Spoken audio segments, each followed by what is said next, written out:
प्यारे विद्यार्थियों, आज हम आपकी सेवा में लेकर के आए हैं ग्रामर का एक महत्वपूर्ण टॉपिक जो है टेंस।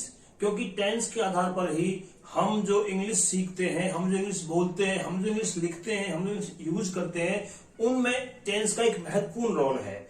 तो सबसे पहले हम जानेंगे टेंस होता क्या है।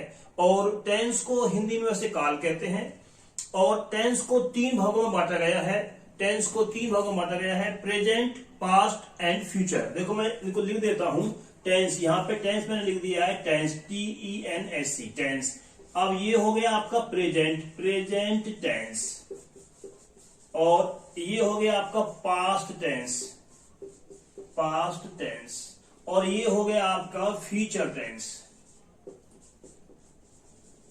और जो ये प्रत्येक थ्री जो टेंसेज है, इनके चार चार पार्ट है।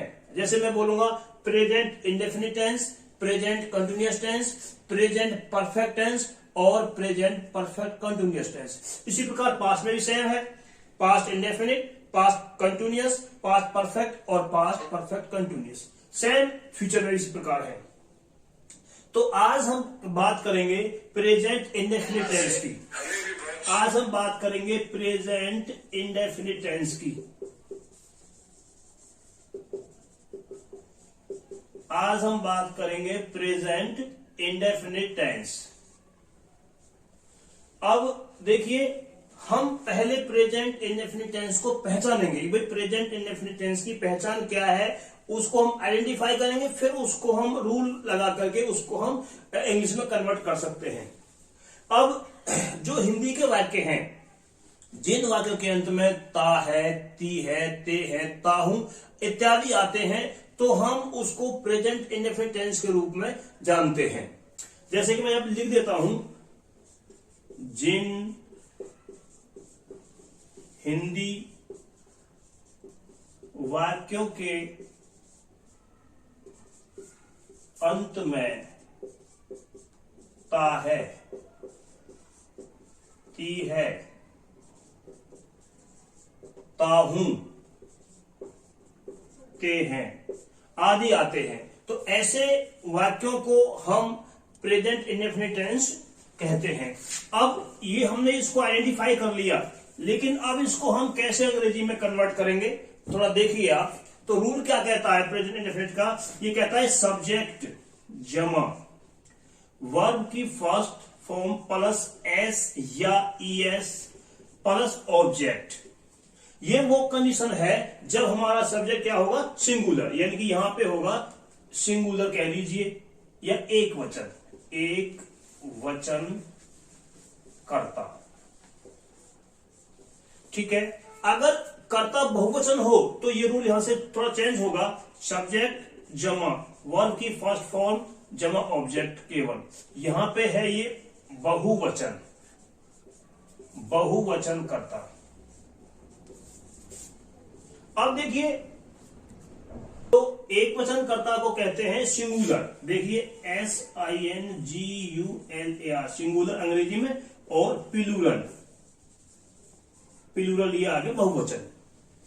अब हम कैसे पहचानेंगे कि भाई सब्जेक्ट जो एक वचन है बहुवचन है? अब देखिए, जो सब्जेक्ट हमारे हैं, जैसे ही है, ही, सी, इट, और इनको हम बोलते हैं singular subject, SINGULAR singular.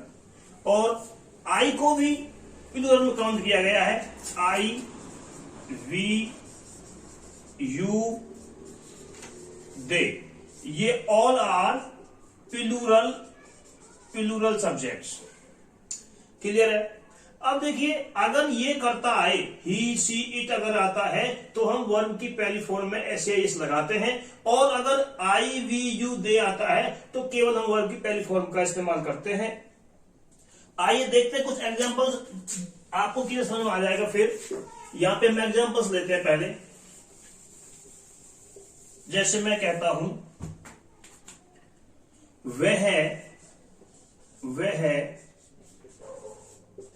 School जाता है। देखिए, यहां पे जो सब्जेक्ट है वह ही है, और जाता है, पता चल रहा है आपको भाई ये सिंगुलर है, तो यहाँ पे सब्जेक्ट ही के अंग्रेजी क्या वैगन में ही।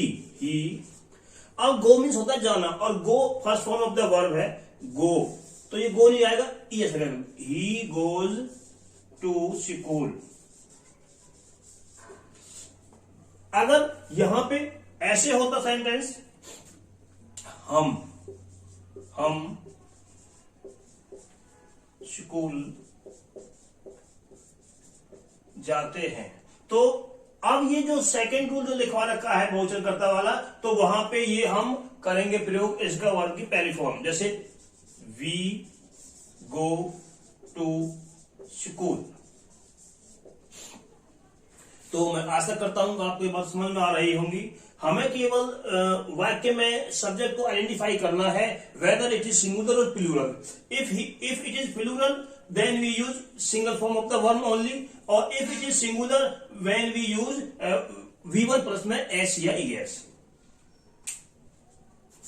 ओके, अब क्या है, अब प्रेजेंट इंडेफिनिट जो टेंस है उसके भी 4 पार्ट है। एक सिंपल मिलेगा आपको, और नेगेटिव, इंटरोगेटिव और इंटरोगेटिव एंड नेगेटिव। हम एक ही सेंटेंस में आपको ये सारी बातें बताएंगे। देखिए, अगर ये मैं कहता हूं कि वह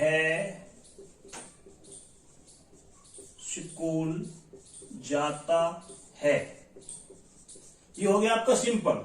अगर मैं इसको नेगेटिव बनाऊं तो यही वाक्य ऐसे बनेगा, वह स्कूल नहीं जाता है। और यही वाक्य इंटरोगेटिव में, क्या वह स्कूल जाता है। और यही वाक्य इंटरोगेटिव एंड नेगेटिव में, क्या वह स्कूल नहीं जाता है। यहां पे क्वेश्चन मार्क आएगा और यहां पे भी क्वेश्चन मार्क आएगा। प्यारे विद्यार्थियों, आपको बात क्लियर हो रही होंगी। सिंपल में क्या होगा, वह स्कूल जाता है। नेगेटिव में क्या होगा, वह स्कूल नहीं जाता है। और इंटरोगेटिव में क्या होगा, क्या वह स्कूल जाता है। और इंटरोगेटिव एंड नेगेटिव में होगा, क्या वह स्कूल नहीं जाता है। अब सिंपल में आप बता दिया कैसे बनेगा, ही गोज टू स्कूल, ये बन गया आपका सिंपल। आ जाएगा यहाँ पे ही गोज टू स्कूल, ये हो गया आपका सिंपल में। अब बात करते हैं नेगेटिव की, थोड़ा सा यहाँ पे इसका यहाँ पे लिख देते हैं हम। वह स्कूल नहीं जाता है तो बनेगा he does not go to school. अगर क्या की बात करेंगे यहां पे, तो क्या के लिए डज को लगेंगे पहले, does he go to school. और इस वाले के लिए डज पहले आएगा, डज ही नॉट बाद में, does he not go to school. तो इस तरीके से ये एक सिंगुलर सब्जेक्ट को दर्शाता है। और ऐसा उदाहरण लेकर के मैंने 4 वाक्यों को आपको करा दिया है। ये सिंपल है, ये नेगेटिव है, ये इंटरोगेटिव है, और ये इंटरोगेटिव है नेगेटिव है। अच्छा, अब एक उदाहरण लेते हैं हम प्लूरल सब्जेक्ट का।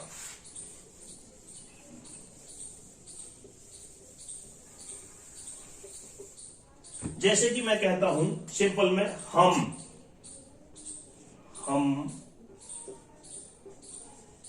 स्कूल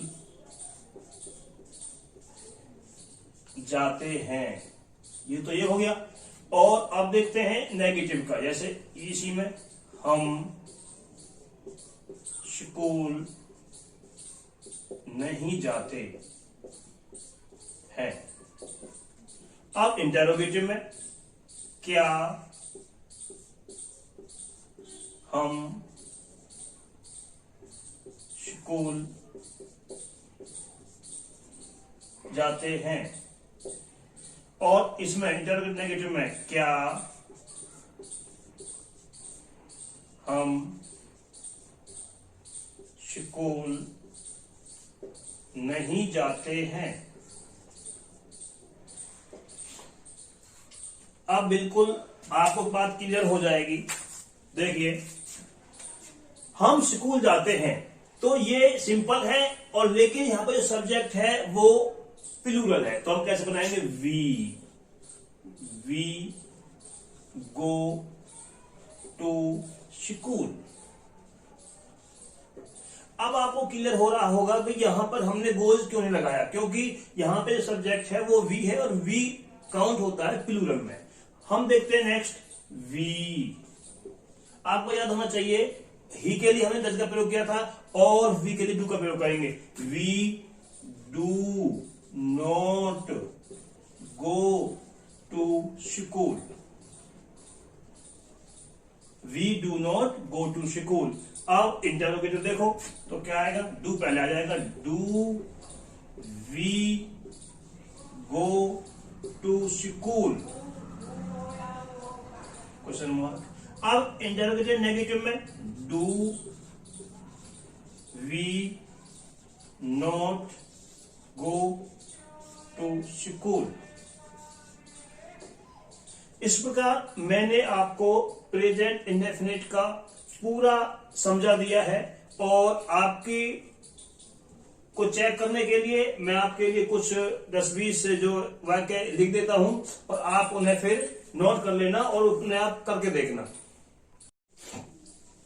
प्रेजेंट इंडेफिनिट टेंस के मैंने कुछ सेंटेंस आपके लिए लिखे हैं, आप इनको अंग्रेजी में बना करके अभ्यास कर सकते हैं।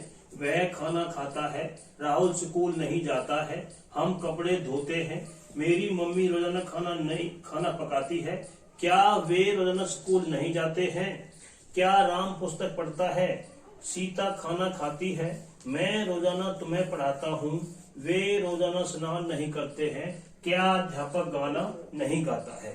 तो ये 10 वाक्य मैंने आपको दे दिए आपके अभ्यास के लिए, आप कर सकते हो। और थोड़ा सा मैं एक बार रूल भी लिख देता हूं, ये अगर सिंपल हो, सिंपल में क्या होगा? Subject plus V1 plus S या ES प्लस ऑब्जेक्ट, ये तो हो गया सिंगुलर में। और प्लूरल में V1 प्लस ऑब्जेक्ट केवल। अगर हो नेगेटिव में तो क्या होगा? Subject plus does not plus V1 plus object. अगर हो प्लूरल तो subject plus do not plus verb की फर्स्ट फॉर्म प्लस ऑब्जेक्ट।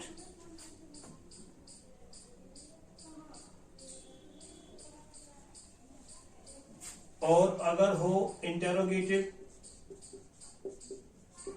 तो डू या डज पहले, फिर सब्जेक्ट, फिर V1, फिर ऑब्जेक्ट, फिर क्वेश्चन मार्क। अगर इंटेरोगेटिव एंड नेगेटिव दोनों हो तो डू या डज कोई सा एक, अकॉर्डिंग टू सब्जेक्ट पहले, फिर सब्जेक्ट, फिर नॉट, फिर V1, फिर ऑब्जेक्ट, अंत में क्वेश्चन मार्क। आशा करता हूं आपको बात समझ में आ रही होंगी, और आप इन्हें घर पे अभ्यास करना। ओके।